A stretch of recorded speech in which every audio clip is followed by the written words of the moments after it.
العالمين والصلاة والسلام على رسوله محمد وآله وصحبه أجمعين أشهد أن لا إله إلا الله وحده لا شريك له وأشهد أن محمدا عبده ورسوله أما بعد. معزز حاضرین، اس دوسری نشست میں ہم انشاءاللہ چند اہم ایسے کفریہ اعمال اور باطل عقائد کا تذکرہ کریں گے جن کے ارتکاب سے ایک انسان اسلام سے خارج ہو جاتا ہے، اور ہمارے اس معاشرے کے اندر یہ بیماری موجود ہے. بہت سارے لوگ اس بیماری کے شکار ہیں، اس بیماری میں مبتلا ہیں. جو ہمارے پاس وقت ہے انشاءاللہ کوشش کریں گے کہ اسی وقت میں یہ بقیہ مسائل آپ کے سامنے آ جائیں.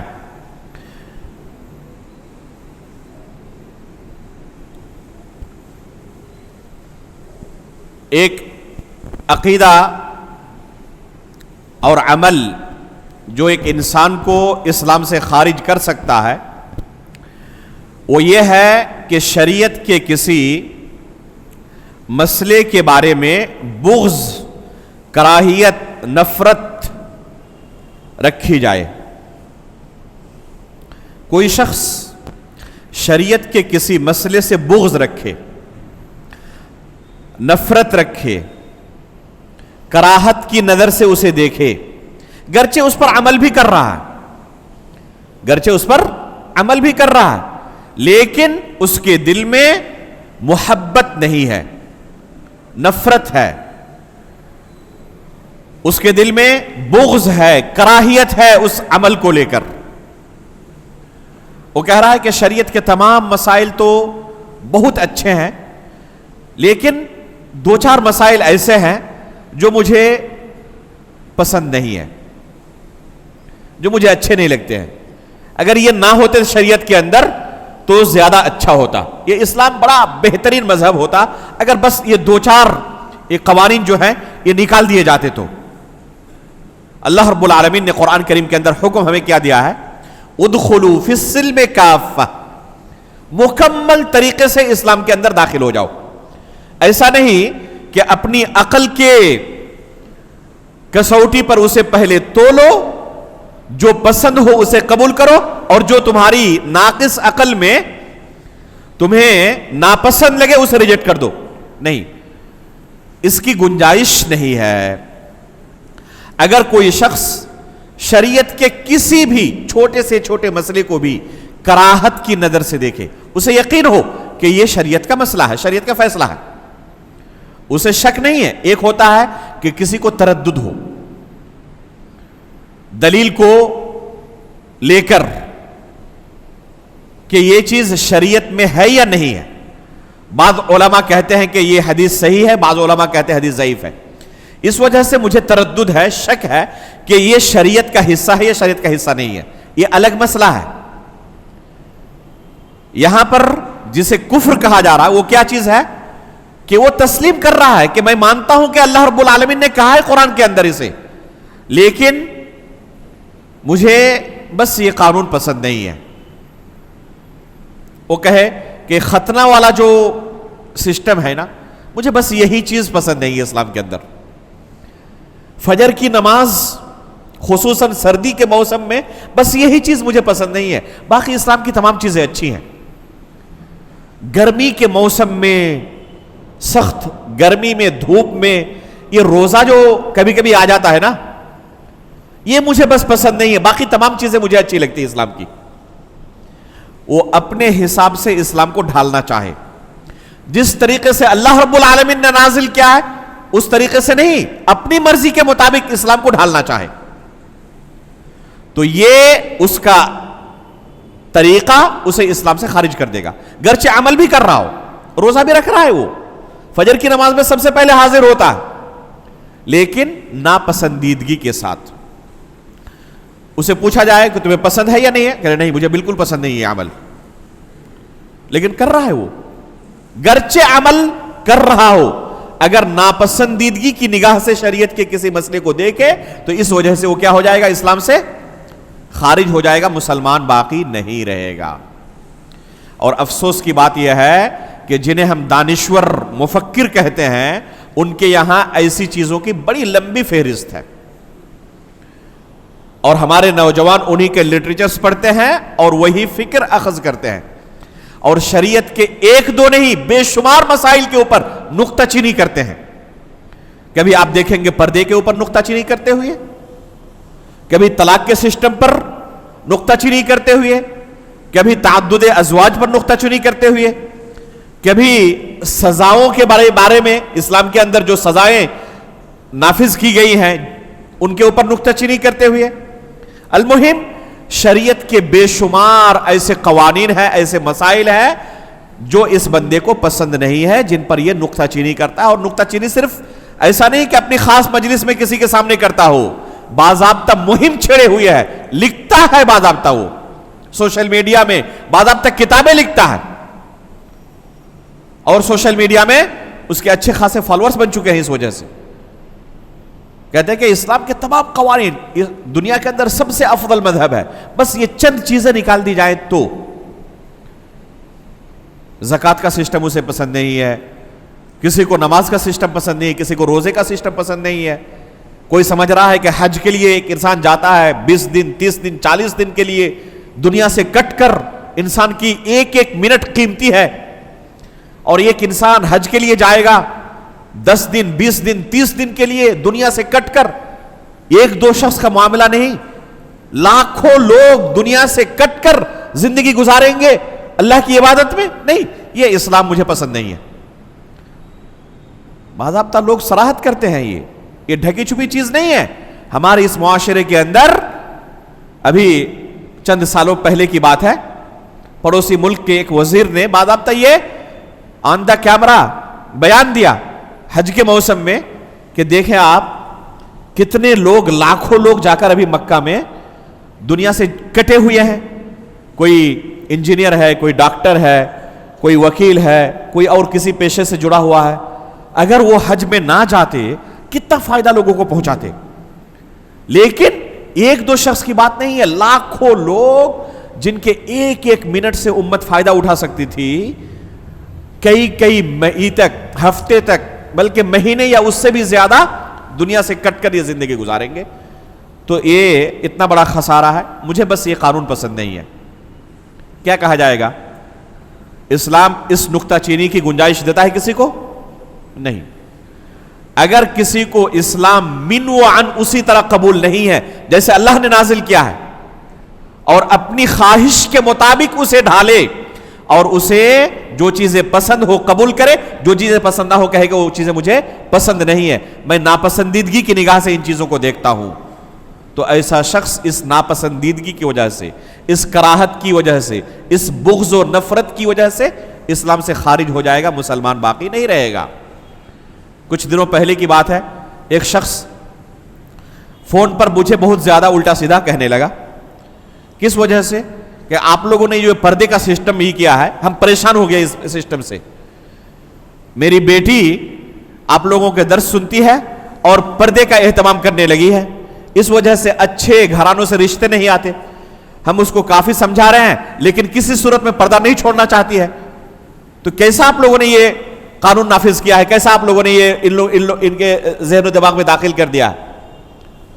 تو ہم نے کہا کہ دیکھیں بھائی، معاملہ ہمارا اپنا نہیں ہے، اللہ رب العالمین کی طرف سے یہ شریعت ہے۔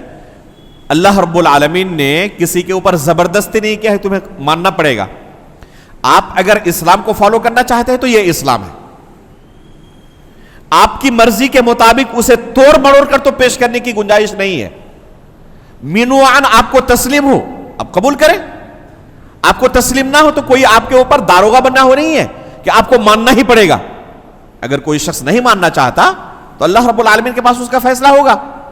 دنیا میں آپ کو کوئی زبردستی نہیں کر رہا کہ آپ کو ماننا ہی پڑے گا، لیکن آپ یہ کہیں کہ میں اسلام کو فالو کر رہا ہوں لیکن اپنی مرضی کے مطابق چیزوں کو، بس جو چیزیں مجھے پسند نہیں ہیں میں اسے نہیں ماننا چاہتا، میں اسے اسلام کا حصہ نہیں مانوں گا۔ کیوں؟ کیونکہ میری مرضی کے مطابق نہیں ہے۔ تو اس کی گنجائش اسلام کسی کو نہیں دیتا۔ اس لیے اگر آپ کو اسلام پسند ہے تو اسلام کو کما حقہ آپ کو قبول کرنا پڑے گا۔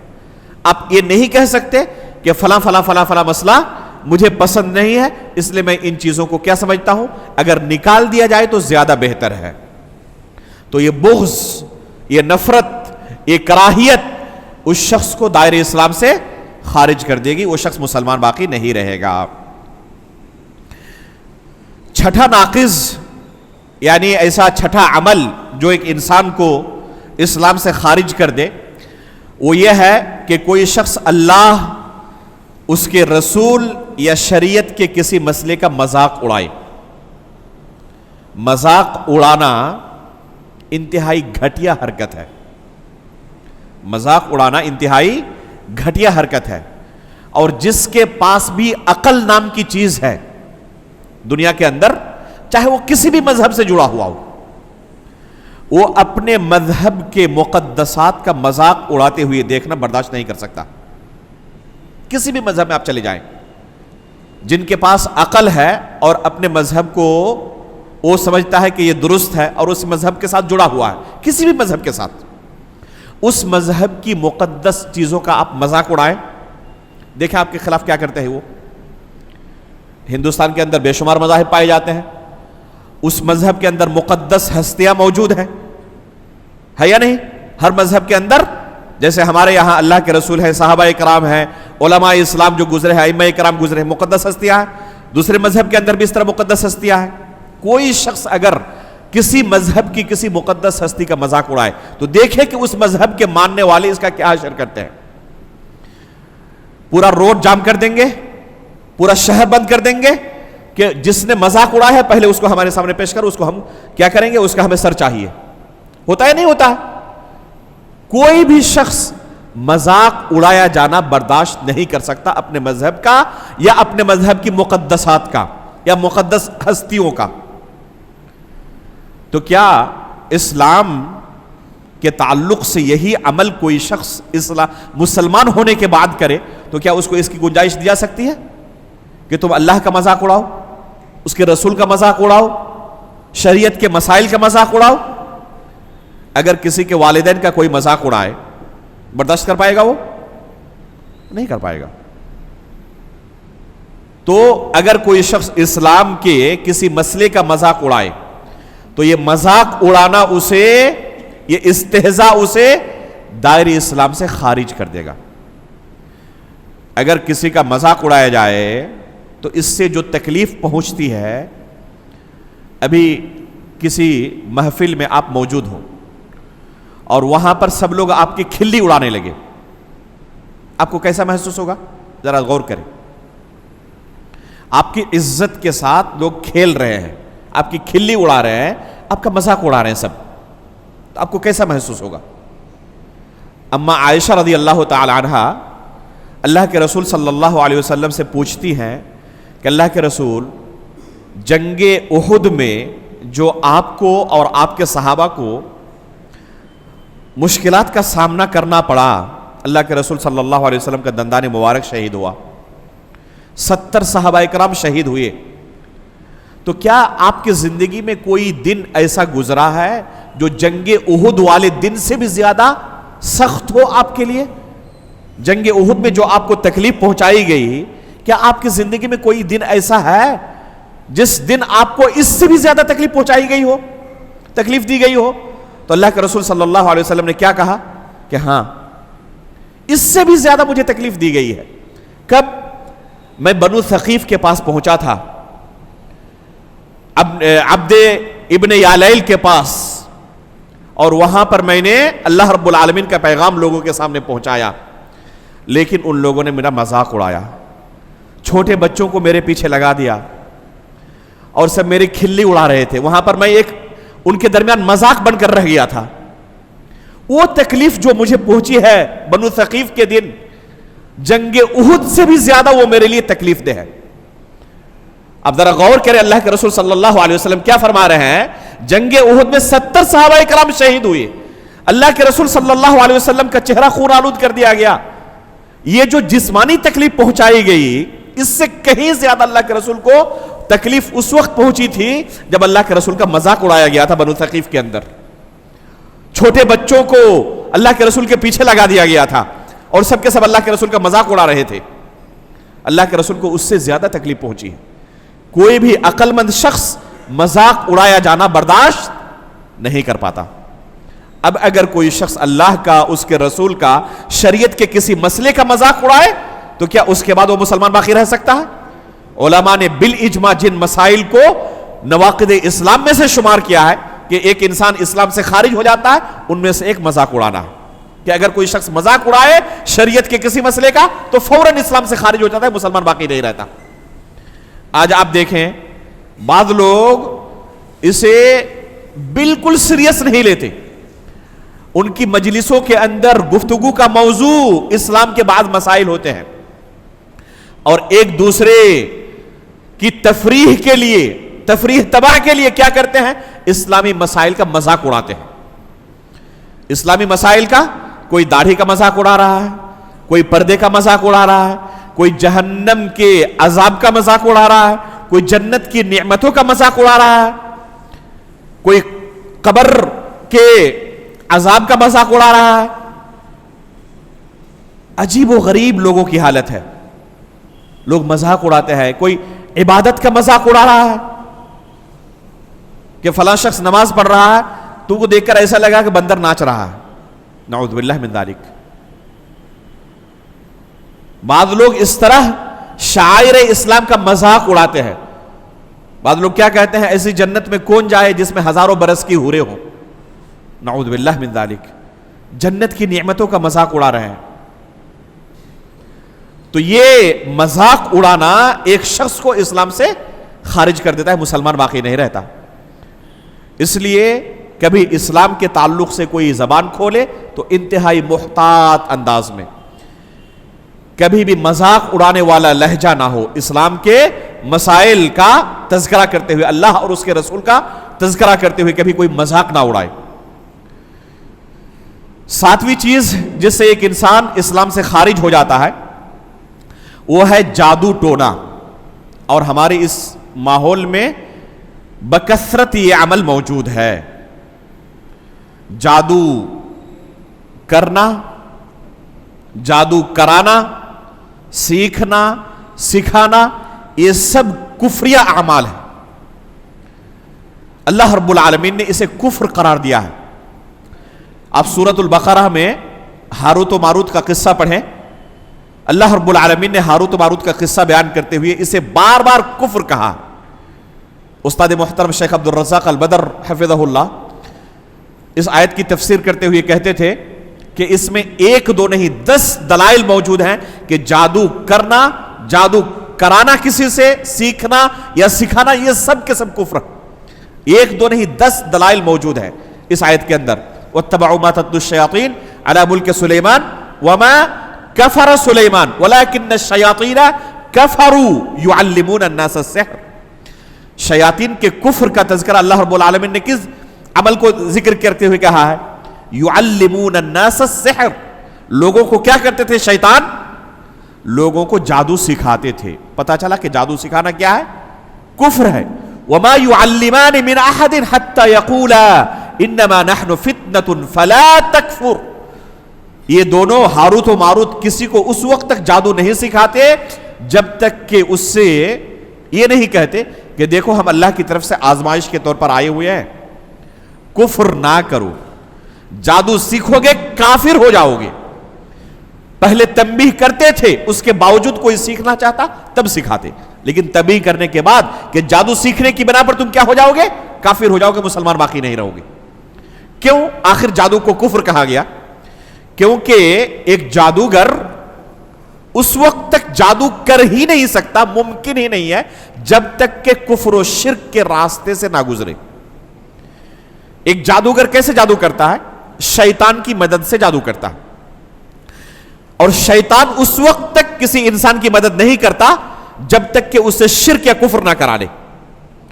یا تو شیطان کہے گا کہ میرے سامنے پہلے تم سجدہ کرو، مجھے سجدہ کرو گے تب میں تمہاری مدد کروں گا. آپ ہو سکتا ہے کہ کسی جادوگر کو بڑا متقی سمجھتے ہو، تہجد گزار سمجھتے ہو، حقیقت میں اس نے پہلے کفر کیا ہے، شرک کیا ہے، تب وہ جادوگر بنا ہے. ممکن ہی نہیں ہے کہ وہ توحید پر باقی بھی رہے اور جادوگر بن بھی جائے. یہ ممکن نہیں ہے، یہ محال ہے. کہ کوئی توحید پر باقی بھی رہے, اپنی توحید سے سودا کرنے پر راضی نہ ہو, اور اس کے باوجود وہ جادوگر بن جائے. یہ ممکن نہیں ہے. شیطان کی مدد کے بغیر جادوگر نہیں بن سکتا. جادوگر جو کرتبے دکھاتا ہے وہ شیطان کی مدد سے دکھاتا ہے, اور شیطان جب تک آپ کے ایمان کا سودا نہیں کر لیتا تب تک آپ کو جادو نہیں سکھاتا یا آپ کی مدد نہیں کرتا جادو کے عمل میں. یا تو کبھی آپ کو کہے گا کہ مجھے سجدہ کرو, یا پھر قرآن پر پیشاب کرنے کے لیے کہے گا. یہ سب انہی لوگوں کے تجربات ہیں جو اپنی زبانی اقرار کرتے ہیں کہ ان مراحل سے گزرنے کے بعد ہم سیکھنے کے مرحلے میں پہنچے ہیں, تب ہمیں یہ جادو سکھایا گیا ہے. پہلے کفری اعمال کا ارتکاب کرنا پڑتا ہے تب بندہ جادوگر بنتا ہے. کبھی کہتا ہے عورتوں کے گندے خون سے قرآن کو لکھو, کبھی پیر میں قرآن کا کوئی صفحہ پھاڑو, اپنے پیر میں باندھو اور جا کے حمام میں داخل ہو. بے شمار ایسے کفری اعمال پہلے کراتا ہے شیطان, اس کے بعد اس کی مدد کرنا شروع کرتا ہے. تو جادو سیکھنا, سکھانا, کرنا, کرانا, یہ سب کے سب کفری اعمال ہے. دیکھنا کیا ہے, یہ گرچہ کفر نہ ہو لیکن حرام ہے. ابھی اگر پتا چلے کہ شہر کے اندر کچھ جادوگر آئے ہوئے ہیں, 1 ہفتے تک رہیں گے اور اپنے کرتب دکھائیں گے, آپ جا کر وہاں دیکھیں غیر مسلم سے زیادہ مسلمان آپ کو نظر آئیں گے, اور ان میں سے بہت سارے ایسے بھی ہوں گے جو قرآن و سنت پڑھتے پڑھاتے ہیں.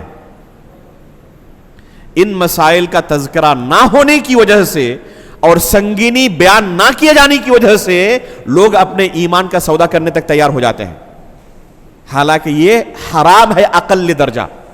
اگر کفر کے درجے پر بھی نہ پہنچے تب بھی لطف اندوز ہونا, ان کی بھیڑ میں شرکت کرنا اور بھیڑ بڑھانا, یہ اقل درجہ یہ حرام ہے. آج موبائل کے زمانے میں اس بھیڑ کی ہمیں ضرورت بھی نہیں پڑتی. اسی موبائل کے اندر بے شمار ویڈیوز ہمیں مل جاتے ہیں جادو کے, اور بعض لوگ ماشاءاللہ گھنٹوں تک اس طرح کے جادو کے ویڈیوز دیکھتے رہتے ہیں. کیا جائز ہے یہ؟ ناچ گانے کے ویڈیوز دیکھنے کا گناہ وہ نہیں ہے جو جادو کے ویڈیوز دیکھنے کا گناہ ہے. یہ کفر وہاں پر کیا جا رہا ہے اور اس چیز سے آپ لطف اندوز ہو رہے ہیں. یہ حرام ہے اقل درجہ, اگر کفر کے درجے پر بھی نہ پہنچے تو. اس لیے میرے بھائیوں, ان چیزوں سے اپنے ایمان کی حفاظت کریں, ان چیزوں سے دور رہیں, خود دور رہیں اور اپنے بال بچوں کو, دوست و احباب کو بھی دور رکھیں. 8ویں چیز جس سے ایک انسان دائرہ اسلام سے خارج ہو سکتا ہے وہ ہے کفار و مشرکین کے ساتھ دوستی کرنا اور مسلمانوں کے خلاف ان کی مدد کرنا. کفار و مشرکین کے ساتھ دوستی کرنا اور مسلمانوں کے خلاف مدد کرنا ایک انسان کو دائرہ اسلام سے خارج کر دیتا ہے. لیکن کیا علل اطلاق یا اس کے اندر تفصیل ہے؟ اس کا جواب یہ ہے کہ اس کے اندر تفصیل ہے. یہ مسئلہ سمجھنا ہے ہمیں. علل اطلاق یہ اسلام سے خارج کرنے والا عمل نہیں ہے. بعض صورتوں میں جائز ہے, بعض صورتوں میں گناہ کبیرہ ہے, اور بعض صورتوں میں اسلام سے خارج کرنے والا عمل ہے. یہاں پر دوستی کے بارے میں کہا جا رہا ہے, حسن سلوک کے بارے میں نہیں کہا جا رہا ہے. جہاں تک حسن سلوک کی بات ہے تو غیر مسلموں کے ساتھ حسن سلوک علل اطلاق کیا جائے گا, گرچہ ان کا تعامل آپ کے ساتھ اچھا نہ ہو, وہ آپ کو تکلیفیں پہنچاتے ہو, گالی گلوچ کرتے ہو, آپ کے ساتھ برا برتاؤ کرتے ہو, اس کے باوجود بھی آپ ان کے ساتھ اچھا سلوک کریں. یہ شریعت ہمیں تعلیم دیتی ہے. کسی بھی غیر مسلم کے ساتھ کبھی بھی کوئی برا برتاؤ نہ کرے, اپنی طرف سے حتی الامکان کوشش کرے کہ جس مذہب کو ہم فالو کرتے ہیں وہ مذہب دوسرے مذہب کے فالورز کو نقصان پہنچانے کی تعلیم نہیں دیتا, اس دنیا کے اندر فتنہ و فساد پھیلانے کی تعلیم نہیں دیتا, امن و امان قائم کرنے کی تعلیم دیتا ہے. میں آپ کو ایک قصہ سناتا ہوں صحیح بخاری سے. خبیب رضی اللہ تعالی عنہ کو مکہ کے مشرکین نے پکڑ لیا اور انہیں مکہ کے بازار میں جا کر بیچ دیا. انہیں خرید لیا کچھ لوگوں نے اس نیت سے کہ پرانی جو دشمنی ان کے ساتھ ہماری ہے, بعد جنگوں میں انہوں نے ہمارے لوگوں کو قتل کیا ہے. ظاہر سی بات ہے کہ جنگ کے اندر جب دو فریق شریک ہوتے ہیں تو ایک دوسرے کو قتل کریں گے. تو ان کے بعض پرکھوں کو خبیب رضی اللہ تعالیٰ عنہ نے قتل کیا تھا کسی جنگ میں. جب دیکھا کہ خبیب رضی اللہ تعالیٰ عنہ بیچے جا رہے ہیں، اس زمانے میں انسانوں کی خرید و فروخت ہوتی تھی مارکیٹ کے اندر، جیسے آلو پیاز خریدتے ہیں نا، اس انسانوں کو بھی خریدتے تھے. تو مکہ کے کچھ مشرکین نے کیا خبیب رضی اللہ تعالیٰ عنہ کو پکڑ کر مکہ کے مارکیٹ میں بیچ دیا. ان لوگوں نے خرید لیا، کس نیت سے؟ ان کو قتل کرنے کے لیے، اپنے کسی رشتہ دار کے خون کا بدلہ لینے کے لیے خبیب رضی اللہ تعالیٰ عنہ سے. لیکن اتفاق سے اس وقت اشہر حرم چل رہا تھا.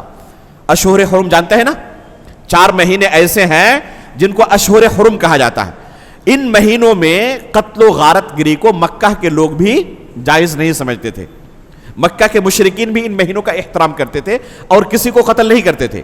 تو اتفاق سے اشہر حرم چل رہا تھا.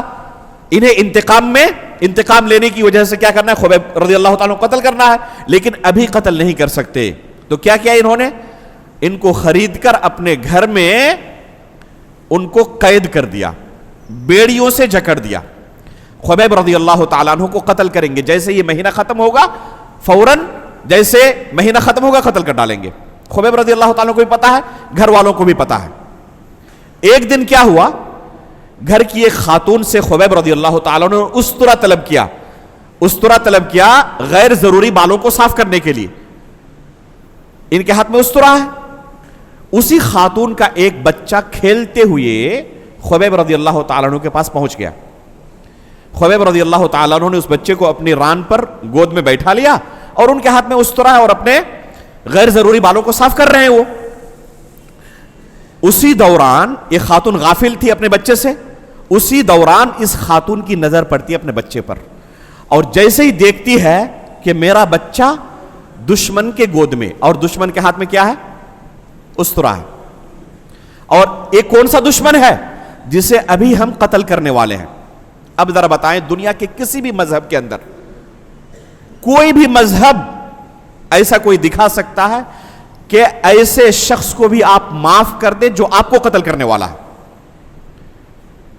لوگ کیا کہیں گے؟ کم از کم مجھے آپ قتل کرنے والے ہیں تو کم از کم کچھ لوگوں کو تو میں مار کے جاؤں. جب مجھے مارا ہی جائے گا تو ایسے ہی نہتھے دنیا سے جانے سے بہتر ہے کہ کچھ لوگوں کو جو مجھے قتل کرنے والے مار کے جاؤں. یہ بچہ خبیب رضی اللہ تعالیٰ عنہ کے گود میں بیٹھا ہوا، اور جیسے یہ خاتون دیکھتے ہیں فوراً گھبرا جاتی ہے، اور گھبراہٹ ان کے چہرے پر بالکل واضح ہے. تو خبیب رضی اللہ تعالیٰ عنہ کیا کہتے اس خاتون سے؟ اتخشین ان اقتلہ. صحیح بخاری کے الفاظ ہے کہ کیا آپ ڈر رہی ہیں کہ آپ کے بچے کو میں قتل کر ڈالوں گا؟ ما کنت لافعلہ، ہرگز میں یہ کام نہیں کر سکتا. جس مذہب سے میں تعلق رکھتا ہوں، میرا مذہب اس بات کی اجازت نہیں دیتا کہ ایک معصوم کو بغیر اس کے کسی جرم کے سزا دی جائے. اس بچے کو دے دیا واپس. یہ اسلام کی تعلیم ہے کہ کوئی آپ کا جانی دشمن بھی ہو نا، تب بھی اسے آپ نقصان نہ پہنچائیں.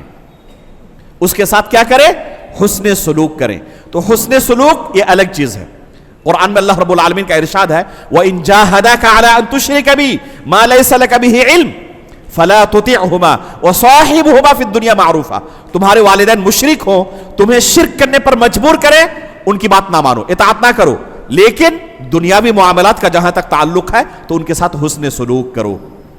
والدین مشرک ہیں، اپنے بچے کو، اپنے بیٹے کو شرک پر مجبور بھی کر رہے ہیں، اس کے باوجود اللہ تعالیٰ حکم دے رہے ہیں کہ اپنے والدین کے ساتھ برا برتاؤ نہ کرو، ان کے ساتھ حسن سلوک کرو. تو حسن سلوک الگ چیز ہے، لیکن دوستی کرنا، محبت کرنا یہ دل کا عمل ہے.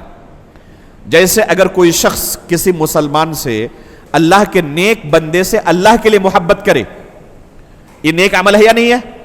اس کا بدلہ ملے گا نہیں ملے گا اسے؟ قیامت کے دن عرش کے سایہ تلے جن 7 قسم کے لوگوں کو جگہ دی جائے گی، ان میں سے ایک کون ہے؟ رجلان تحابا فی اللہ. ایسے 2 لوگ جو اللہ رب العالمین کے لیے آپس میں کیا کرتے ہیں؟ محبت کرتے ہیں. یہ اتنا مبارک عمل ہے کہ اللہ تعالیٰ عرش کے سایہ تلے ایسے لوگوں کو جگہ دیں گے. تو یہ دل کا عمل ہے محبت کرنا. اللہ اور اس کے رسول کے ساتھ ہو تو اس کا اجر یہ ہے، اور اللہ اور اس کے رسول کے دشمنوں کے ساتھ یہ محبت ہو تو اسے سزا ملے گی. جس وجہ سے محبت کر رہا ہے اس وجہ کو دیکھنے کے بعد اس پر حکم لگے گا. کس وجہ سے محبت کر رہا ہے؟ پتا چلا کہ محبت کرنا جائز نہیں ہے.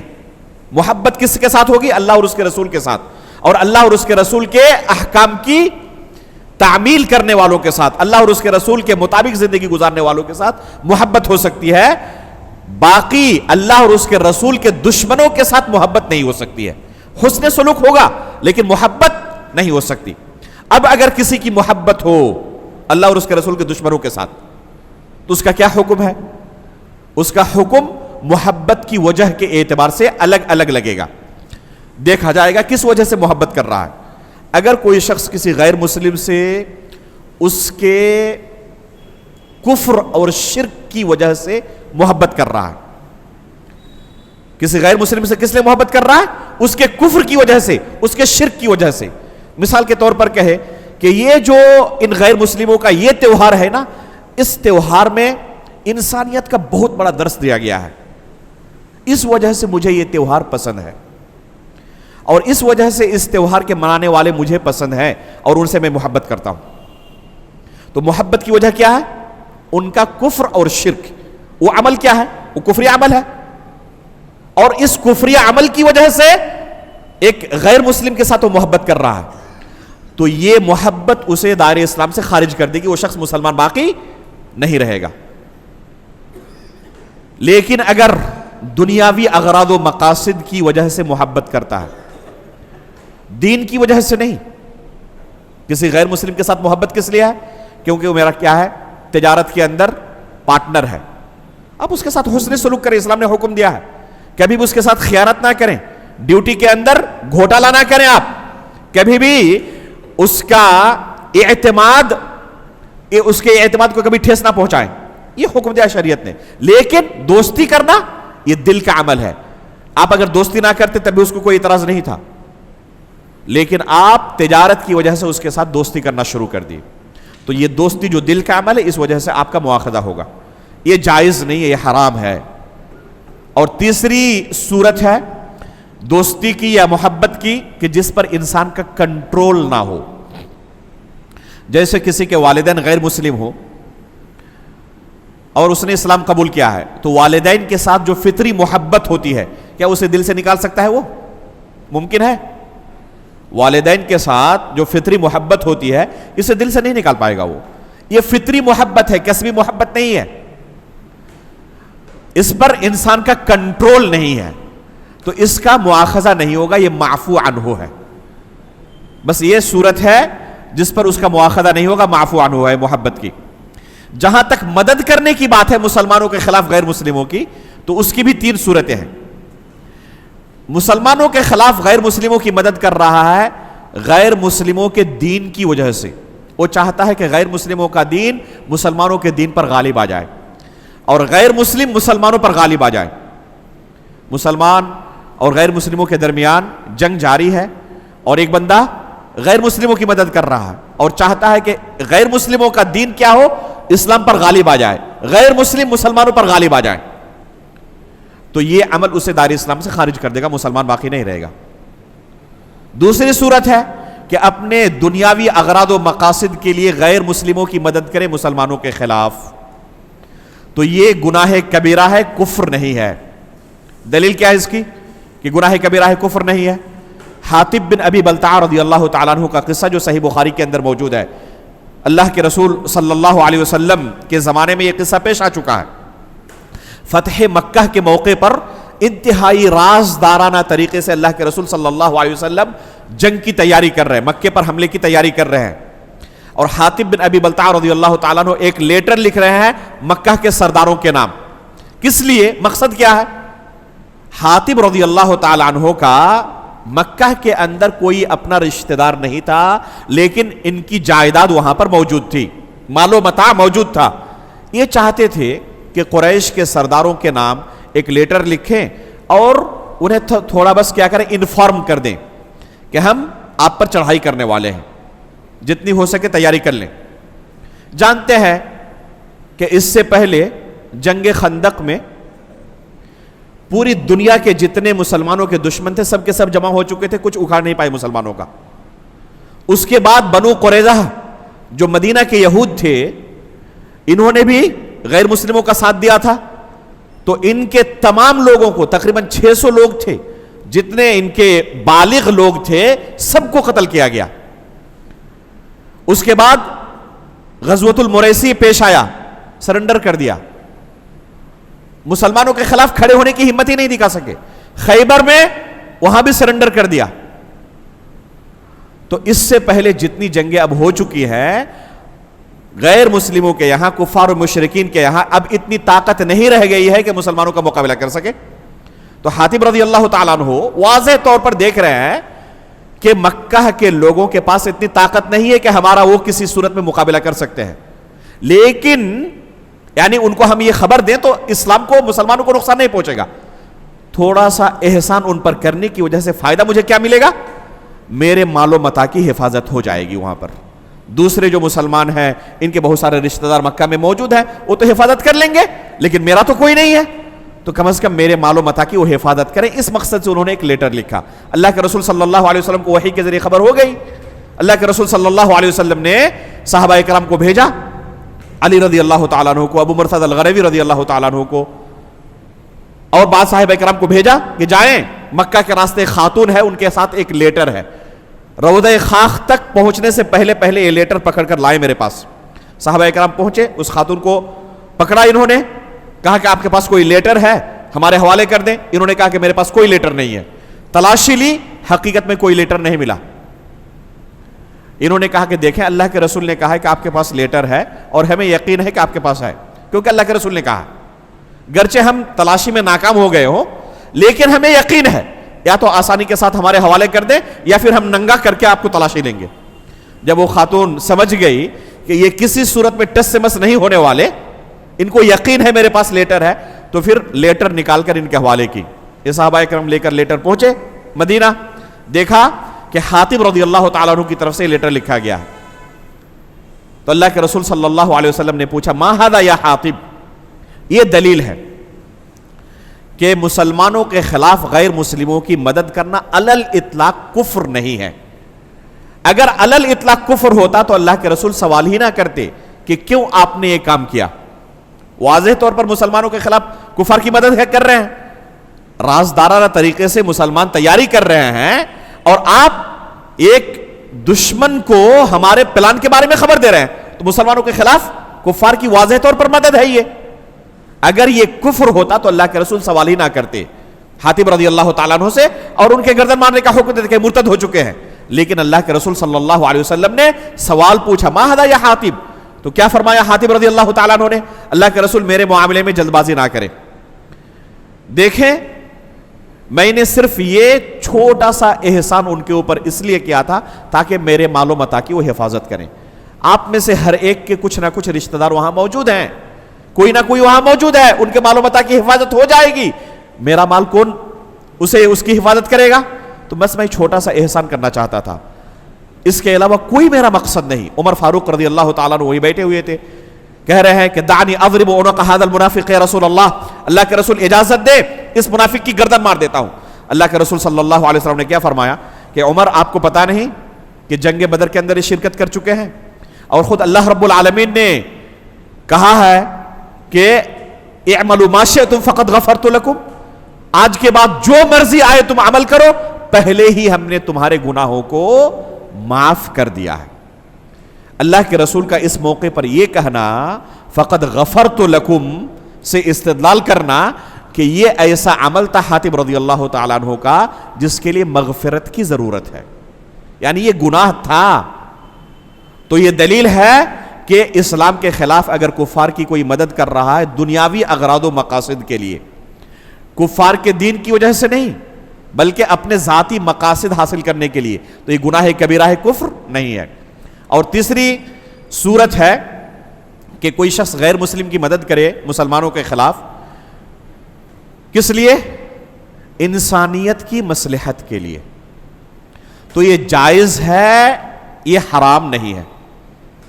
مثال کے طور پر کوئی شخص مسلمان ہے اور فساد مچائے ہوئے ہے، دہشت گردی پھیلائے ہوئے ہے، تو اس دہشت گرد کو پکڑنے کے لیے غیر مسلم کی اگر مسلمان مدد کرتے ہوں تاکہ معاشرے کے اندر امن و امان قائم ہو، تو یہ بالکل جائز ہے، اس میں کوئی حرج نہیں ہے۔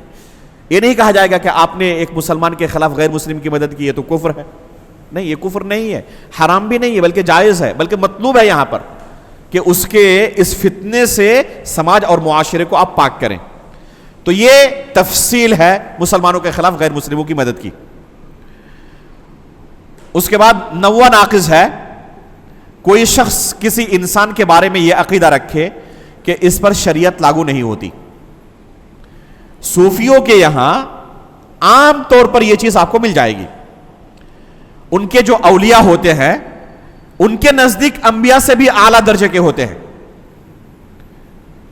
شیخ ابو رضوان محمدی حفظہ اللہ، آپ کی جمعیت کے امیر، ان کا غالباً اسی مالیگاؤں میں ہی ایک خطبہ جمعہ ہے، یوٹیوب پر وہ تقریر سن لیں آپ، تصوف کی حقیقت، 1 گھنٹے کی تقریباً تقریر ہے وہ، اسے ایک بار سن لیں آپ کہ تصوف کتنی خطرناک بیماری ہے.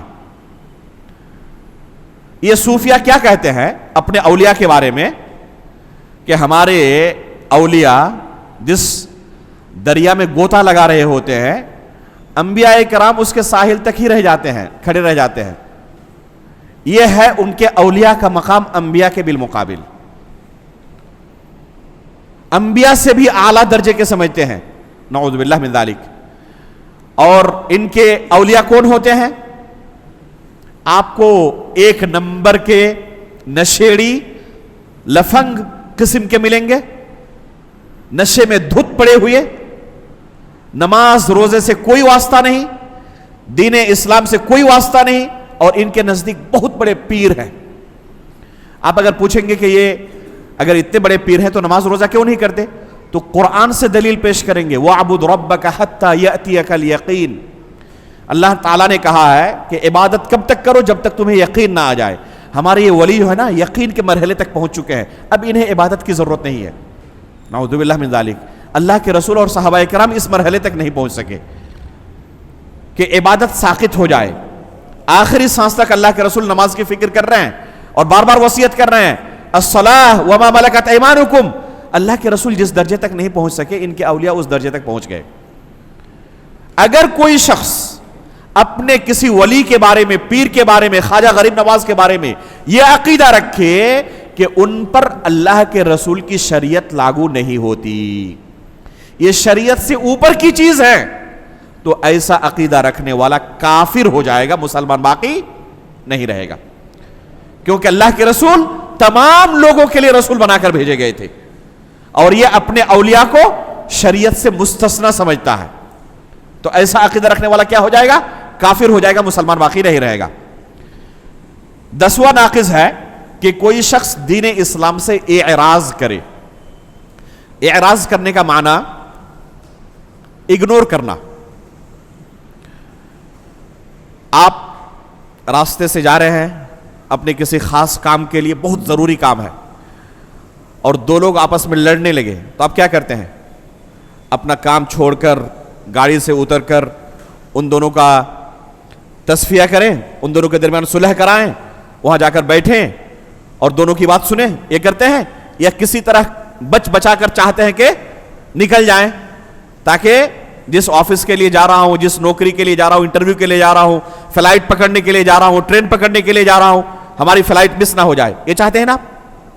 تو آپ اگنور کرتے ہوئے نکل جاتے ہیں. ایسی کوشش کرتے ہیں کہ میرا کوئی تعلق ہی نہیں ہے، کسی نے کسی کو قتل کر دیا اور آپ وہاں پر موجود ہیں، تو پولیس پکڑے گی آپ کو بھی. لوگ کیا کرتے ہیں؟ اگنور کرتے ہیں کہ مجھ سے کوئی تعلق ہی نہیں ہے، میں نے دیکھا ہی نہیں، گویا کہ. یہ الگ معاملہ ہے کہ کیا کرنا چاہیے کیا نہیں کرنا چاہیے. میں اگنور سمجھا رہا ہوں کہ اگنور کسے کہتے ہیں.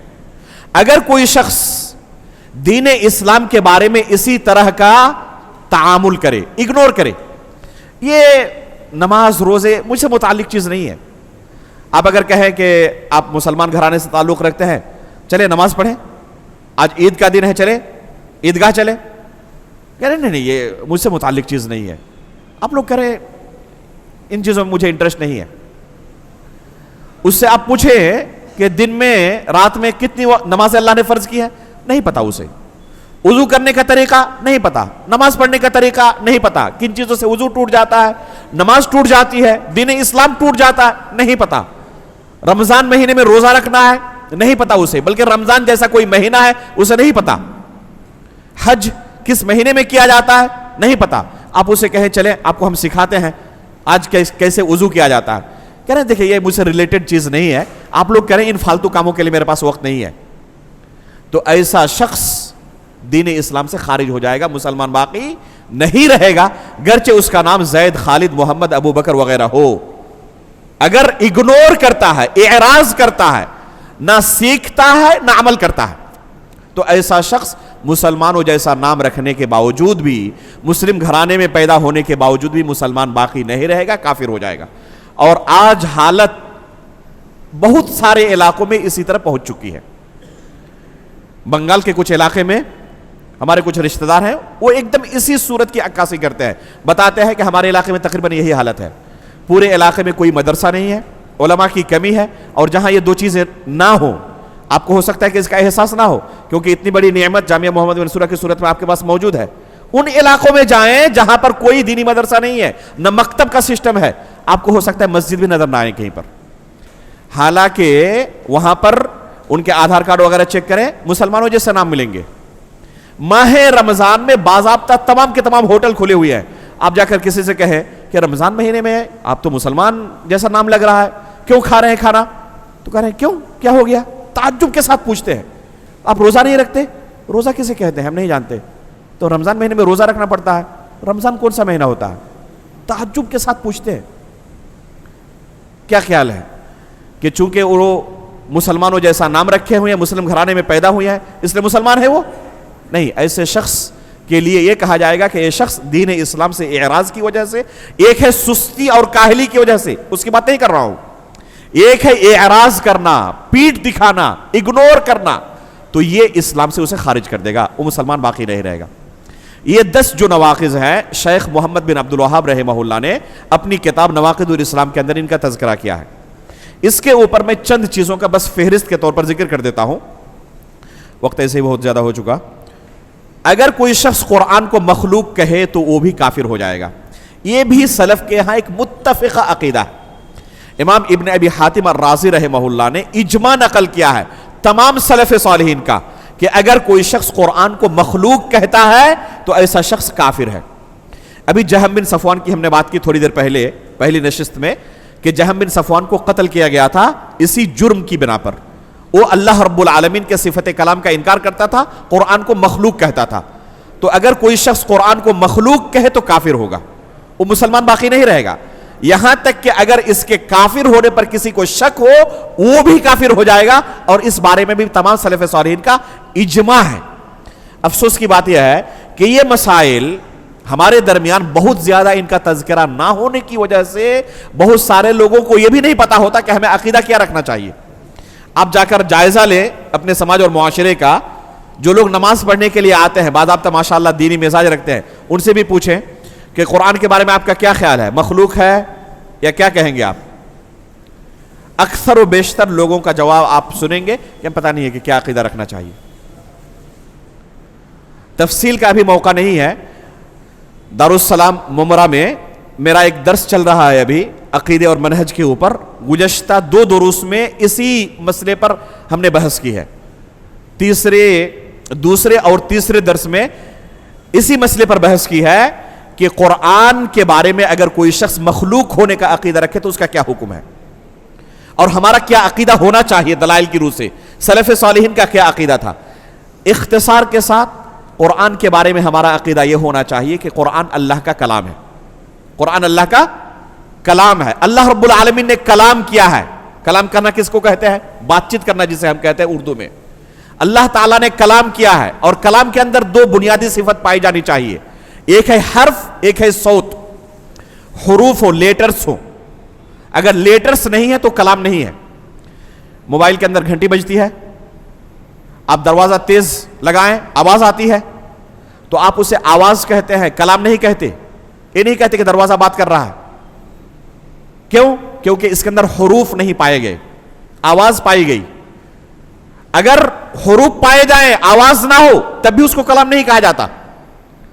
مثال کے طور پر کوئی کچھ لکھ کر آپ کو دے، حروف تو موجود ہیں لیکن آواز نہیں ہے، اس کو کلام نہیں کہتے۔ کلام کس کو کہتے ہیں؟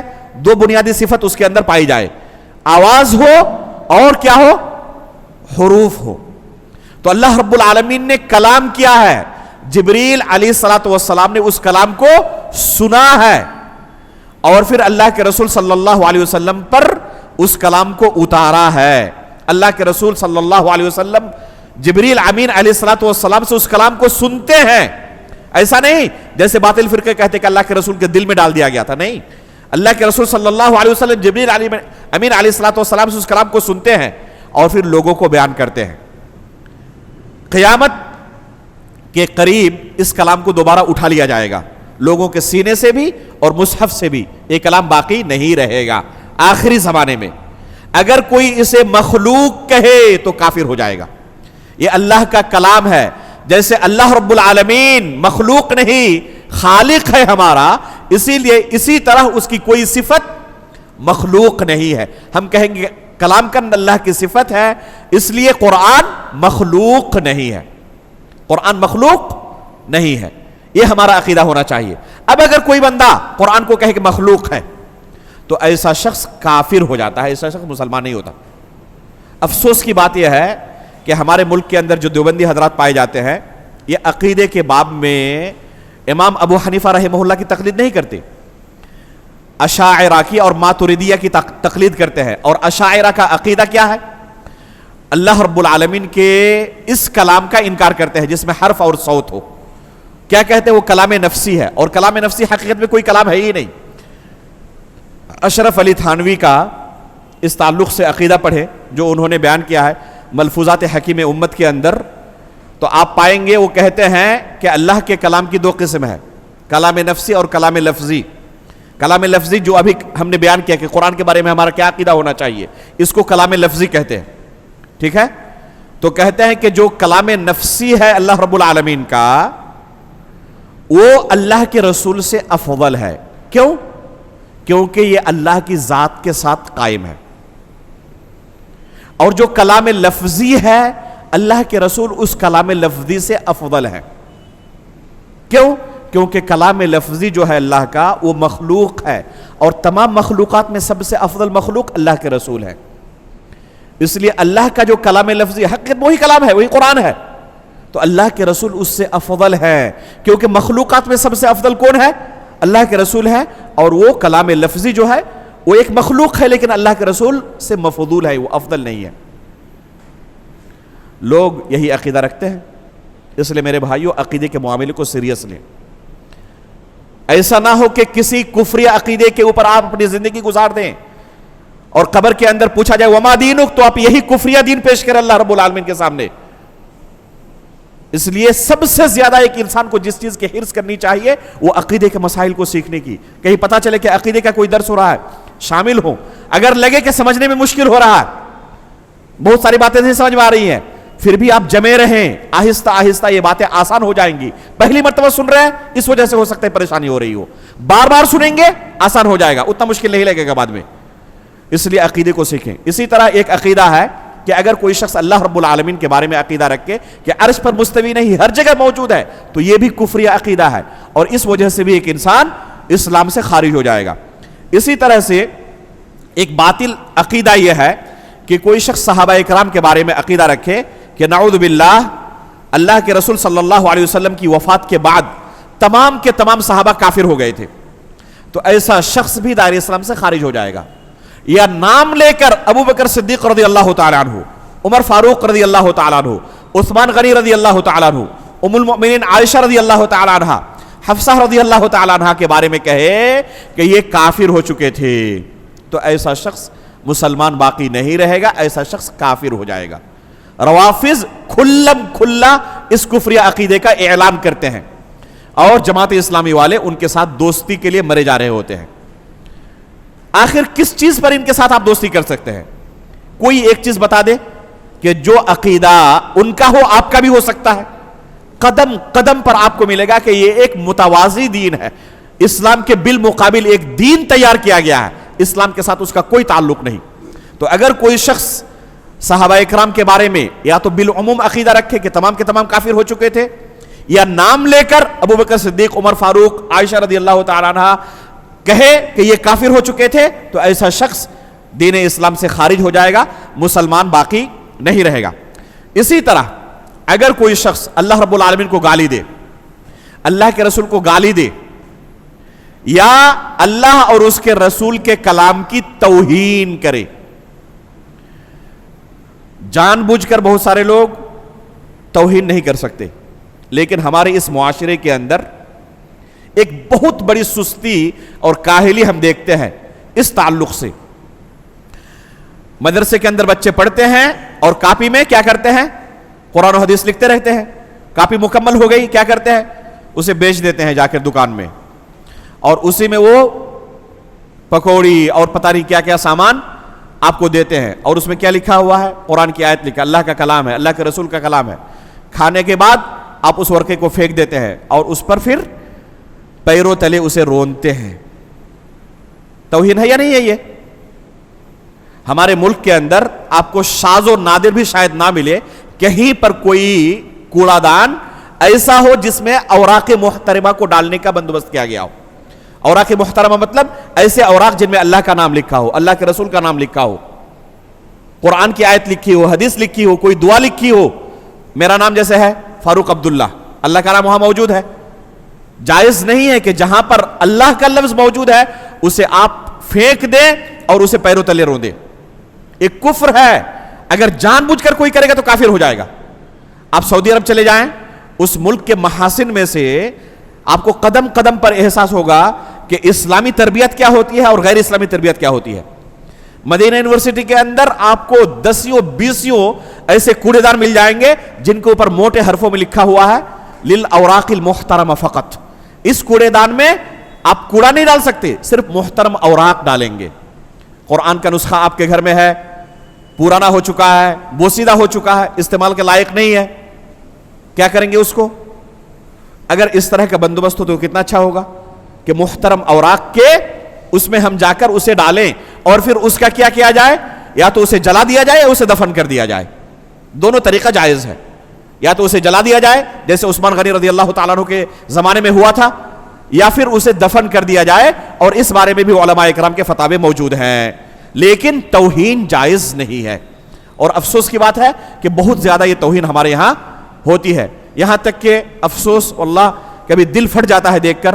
بعض طلبہ امتحان ہال میں جا کے چوری کرتے ہیں، اور کیا کرتے ہیں؟ چوری کرنے کے لیے جھوٹا بہانہ بنا کر حمام جاتے ہیں، اور وہاں پر جا کے وہ چٹ نکالتے ہیں جس میں قرآن کی آیت لکھی ہے، حدیث لکھی ہوئی ہے۔ اب واپس آئیں گے امتحان ہال میں تو پکڑے جائیں گے، تو اس چٹ کو وہیں حمام میں پھینک کر آ جاتے ہیں جس میں قرآن کی آیت لکھی ہوئی ہے، اللہ کا نام لکھا ہے، رسول کا نام لکھا ہوا۔ ذرا بتائیں کہ یہ کفر نہیں ہے؟ اللہ کے کلام کی توہین ہے یا نہیں ہے؟ اللہ کے رسول کی کلام کی توہین ہے یا نہیں ہے؟ اور یہ توہین کفر ہے۔ میں اپنا ایک واقعہ بیان کروں۔ مدینہ یونیورسٹی کے اندر شیخ ہم لوگ ایک ساتھ میں ایک زمانے میں تھے اور ایک ہی بلڈنگ میں ہم رہتے تھے، تو شیخ میں نے اپنی آنکھوں سے دیکھا ایک واقعہ، جو ہماری بلڈنگ میں مشرف تھے نا، ایک لڑکا مشرف کے پاس شکایت لے کر آیا ہے، اور میں وہیں بیٹھا ہوا ہوں، اپنی کسی کام کے لیے گیا تھا۔ شکایت کیا لے کر آیا ہے؟ کہہ رہا ہے کہ ایک لڑکا ہے، اس کی طرف اشارہ کرتے ہوئے کہا کہ مجھے شک ہے یہ مسلمان نہیں ہے، یہ کوئی غیر مسلموں کا ایجنٹ ہے جو چپکے سے ہمارے یونیورسٹی میں داخلہ لیا ہے، کوئی ایجنٹ ہے یہ۔ میرے سامنے وہ کہہ رہا ہے ایک لڑکے کے بارے میں، تو یہ مشرک کا جو چہرہ ایک دم یہ ہو گیا، پیلا پڑ گیا کہ ایسا کوئی دشمن ہمارے یہاں موجود ہے جو ایجنٹ بن کر کام کر رہا۔ پوچھا کہ کس وجہ سے تم کہہ رہے ہو، تمہارے پاس کیا دلیل ہے؟ کہا کہ پختہ دلیل ہے میرے پاس۔ جو اس نے دلیل بیان کی میں دنگ رہ گیا واللہ، کہ دیکھیں ذہن سازی کس طرح ان کی گئی ہے اور ہم کس غفلت کی زندگی گزار رہے ہیں۔ اس نے کیا دلیل بیان کی؟ کہا کہ میں نے اپنی آنکھوں سے دیکھا ایک ورقہ اس نے کوڑے دان میں ڈالا، اور جیسے گیا میں نے اس ورقے کو اٹھایا، اس میں قرآن کی آیت لکھی ہوئی تھی، حدیث لکھی ہوئی تھی۔ مسلمان ہو ہی نہیں سکتا کہ یہ کام کرے گا، یقیناً یہ کافر ہے جو ایجنٹ ہے کفار کا اور یہاں پر آیا ہوا ہے۔ ہم اسے نارمل چیز سمجھتے ہیں، اور وہ کیا سمجھ رہے ہیں کہ یہ ہو ہی نہیں سکتا کہ مسلمان ہو، یہ کافر ہے۔ یہ تو حقیقت میں یہ مسئلہ اسی طرح ہے، جان بوجھ کر اگر کوئی اللہ کے کلام کی توہین کرتا ہے تو مسلمان باقی نہیں رہے گا، کافر ہو جائے گا وہ۔ اسی طرح اگر کوئی اللہ کے حلال کردہ چیزوں کو حرام کہے کہے کہ روٹی حرام ہے اور شراب جائز ہے، حلال ہے، ایسا بندہ کیا ہو جائے گا؟ کافر ہو جائے گا، مسلمان باقی نہیں رہے گا۔ اسی طرح اگر کوئی شخص نماز یا دوسرے جو ارکان ہیں ان کے وجوب کا انکار کر دے، ایسا شخص بھی مسلمان باقی نہیں رہے گا۔ اس کو کہا جائے کہ میں نہیں مانتا کہ یہ سب چیزیں واجب ہیں، شعائر اسلام کا انکار کر دے۔ اسی طرح اللہ کے رسول کے بارے میں کوئی عقیدہ رکھے کہ آپ آخری نبی نہیں ہیں، آپ کے بعد بھی کوئی نبی آ سکتا ہے، اور بہت سارے لوگ اس ملک کے اندر ہی پیدا ہو چکے تھے، آج بھی بہت ساری ان کی اچھی خاصی تعداد ہے جو مانتے ہیں کہ اللہ کے رسول آخری نبی نہیں تھے، تو ایسا شخص کیا ہو جائے گا؟ مسلمان باقی نہیں رہے گا، کافر ہو جائے گا۔ اسی طرح میں نے آندھرا پردیش کے اندر ایک عجیب و غریب منظر دیکھا اس سال۔ وہاں پر عام چیز ہے، آپ لوگوں کے لیے بات نہیں ہوگی۔ کیا چیز ہے؟ نور بھائی کا طریقہ اختیار کرنا۔ آپ لوگوں نے یہ لفظ کبھی سنا ہے؟ نور بھائی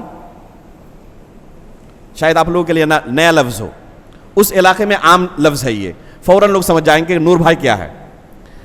کچھ لوگ ایسے ہیں جو آدھے مسلمان ہیں آدھے ہندو ہیں، مسجد میں باضابطہ نماز پڑھنے کے لیے آتے ہیں، اور ان کے گھر میں مندر بھی ہے، مندر بھی جاتے ہیں، نہ مکمل ہندو نہ مکمل مسلمان، جتنے ہندوؤں کے تہوار ہیں سب منائیں گے، اور عید اور قربانی بھی منائیں گے، اور روزہ بھی رکھتے ہیں۔ تو ایسے لوگوں کو نور بھائی کہا جاتا ہے۔ بہت سارے لوگ نور بھائی سے جو تعلق رکھتے ہیں اس کمیونٹی سے، بہت سارے لوگ جانتے ہی نہیں کہ یہ چیز ہمیں دائرہ اسلام سے نکال دے گی، ہم مسلمان نہیں رہیں گے۔ ان کو آپ جا کر پوچھیں کہ آپ کیا ہیں، مسلمان ہیں یا غیر مسلم ہیں، تو اپنے آپ کو مسلمان کہیں گے، وہ اپنے آپ کو مسلمان کہیں گے وہ، لیکن ساتھ میں وہ اسی طریقے پر اپنی زندگی گزار رہے ہیں۔ غیر مسلموں کے تہواروں کو منانا، ان کی عبادتوں کو انجام دینا، اسے وہ بالکل بھی غلط نہیں سمجھتے۔ تو ایسا نور بھائی والا طریقہ اپنانا کیا ہوگا؟ ایک انسان کو اسلام سے خارج کر دے گا۔ بہت سارے لوگوں کو سمجھایا گیا، بہت سارے لوگوں نے توبہ کیا اللہ کے فضل سے، اور مکمل طور پر انہوں نے اسلام اختیار کیا، لیکن ابھی بھی بہت سارے لوگ موجود ہیں۔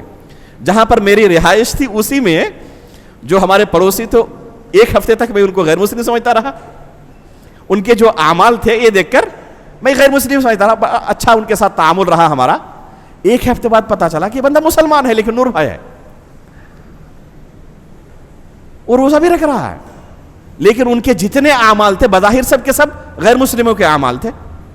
جا کر مندروں میں پھول چڑھانا اور یہ سب کرنا، وہاں پر جا کر پھول بیچنا، سب کچھ کر رہے تھے، اور ساتھ میں دعویٰ ان کو آپ پوچھیں گے کہ آپ کیا ہے، میں مسلمان ہوں۔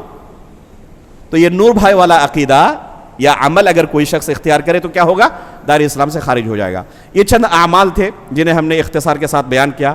اللہ رب العالمین سے ہم دعا کرتے ہیں کہ اللہ رب العالمین ہر طریقے کے، ہر طرح کے کفریہ اعمال اور کفریہ عقائد سے ہمیں بچائے۔ اللہ رب العالمین وہ اسلام ہمیں اختیار کرنے کی توفیق عطا فرمائے جو اسلام اللہ رب العالمین نے نازل کیا ہے، اللہ کے رسول نے اپنے صحابہ کو سکھلایا تھا۔ دوسرے لفظوں میں جو منہج سلف ہے، منہج سلف کا معنی کیا ہے؟ وہ اسلام جو اللہ کے رسول نے اپنے صحابہ کو سکھلایا تھا۔ اللہ رب العالمین اسی اسلام پر آخری سانس تک ہمیں قائم و دائم رکھے، ہر طریقے کے گناہوں سے اللہ رب العالمین دور رہنے کی ہمیں توفیق عطا فرمائے، خصوصاً وہ گناہ جو ایک انسان کو اسلام سے خارج کر دیتے ہیں۔ اللہ رب العالمین ان تمام گناہوں سے ہمیں دور رہنے کی توفیق عطا فرمائے، اسلام پر آخری سانس تک قائم و دائم رہنے کی توفیق عطا فرمائے، ایمان کی حالت پر ہماری وفات ہو، نبیین، صدیقین، شہداء و صالحین کے ساتھ ہمارا حشر ہو۔ آمین تقبل یا رب العالمین، وصلی اللہ علی نبینا محمد، سبحانک اللہم و بحمدک، اشہد ان لا الہ الا انت، استغفرک و اتوب الیک۔